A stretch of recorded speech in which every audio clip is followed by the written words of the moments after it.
Senator Platt.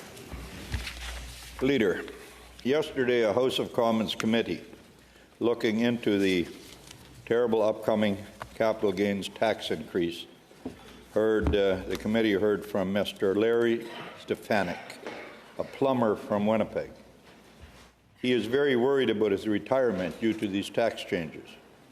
He told the committee, and I quote, "I understand we all have to pay our share, and I could live with the 50% structure, but now I'm hearing it's going to be 66%, and for no reason other than that the government needs more money. I'm just a regular, everyday person who happens to be a plumber running a business, trying to live a good life. Why am I being penalized for hard work? I just do not understand how the current Liberal government got so out of touch with the people." Not our words, Leader. Larry Stefanik from Winnipeg. Leader, what's your response to him? Why is the Trudeau government punishing hard-working people? Gold. Thank you for your question. The government is of the view that its change in the inclusion rate for capital gains is an appropriate and measured response to introduce greater equity into our tax system.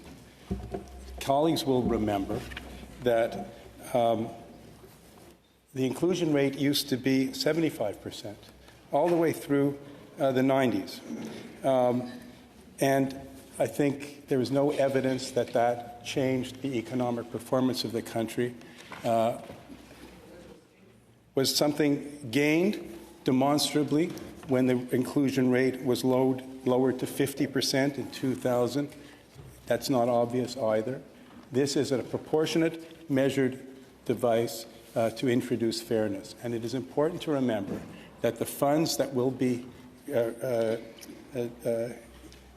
gleaned from this revenue, that is approximately $19.4 billion, will be applied to the needs of Canadians in the area to spend housing, pharmacare, and dental care. Senator Platt.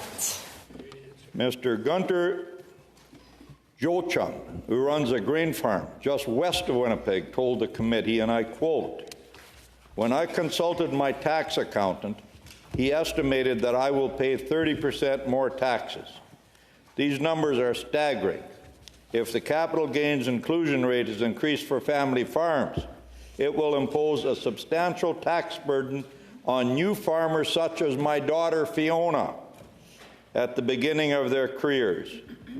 What do you say to Fiona, Leader? How is this fair? Gold. Well, thank you for your question.